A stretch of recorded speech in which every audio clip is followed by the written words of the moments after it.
आज के इस वीडियो में हम बात करने वाले हैं इजराइल और फिलिस्तीन यानी हमास के बीच चल रहे युद्ध के बारे में। आप देख रहे होंगे अचानक ही हमास ने इजराइल पर ताबड़तोड़ हमला कर दिया है। एक भयानक युद्ध इजराइल और हमास के बीच चल रहा है।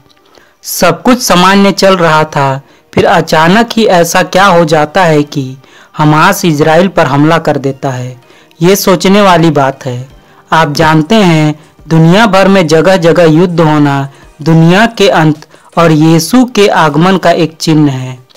मत्ती 24 वचन 6 बताती है, तुम युद्धों की चर्चा सुनोगे और युद्धों के बारे में अफवाहें सुनोगे।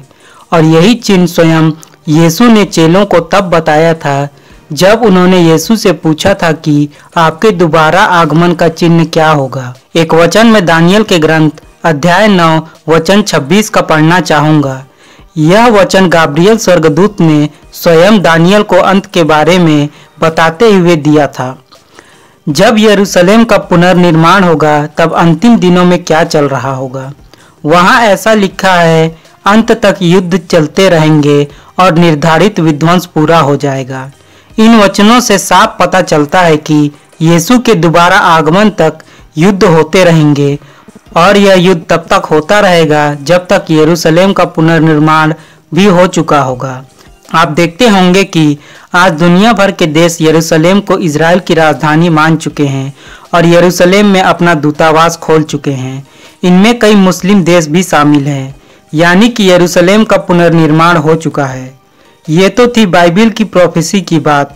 अब हम बात करेंगे कि हमास ने अचानक ही इतना भीषण हमला इजराइल पर क्यों किया। अगर आप मेरी वीडियोस देखते होंगे तो आपको जरूर पता होगा कि यरूशलेम में एक बहुत ही बड़ी सेरेमनी होने वाली है जो 2000 सालों के बाद होगी। जैतून पहाड़ी पर यहूदी 10वीं बार लाल बछिया की कुर्बानी देने वाले हैं और यहूदी रब्बियों ने कहा है कि लाल बछिया की कुर्बानी थर्ड टेम्पल की पहली सीढ़ी है, यानी इस कुर्बानी के बाद यहूदी टेम्पल माउंट पर तीसरा और अंतिम परमेश्वर का मंदिर बनाएंगे, क्योंकि टेम्पल माउंट पर तीसरी हैकल बनाना ही यहूदियों का सबसे बड़ा एम है, क्योंकि 2 बार उनका मंदिर वहीं था। लेकिन आज वहां मुस्लिम मॉस्क है, अल अक्सा और अल सकरा, जो ओरिजिनल बेडरॉक पर बनाया गया है। और पूरी दुनिया के मुसलमान यह जानते हैं कि यहूदी उनका मंदिर तोड़ देंगे और हैकल तामीर करेंगे। इसलिए उनको जैसे ही पता चला कि वो लाल बछिया की कुर्बानी देने वाले हैं, इसलिए हमास ने उन्हें रोकने के लिए इजराइल पर हमला कर दिया। हमास का स्टेटमेंट आया था कि यहूदी तीसरी हैकल तामीर करने के लिए अल अक्सा को गिराने वाले हैं और हम उसकी रक्षा करेंगे और इजराइल से लड़ेंगे। और यही कारण है कि हमास इजराइल से लड़ने पर आमादा है।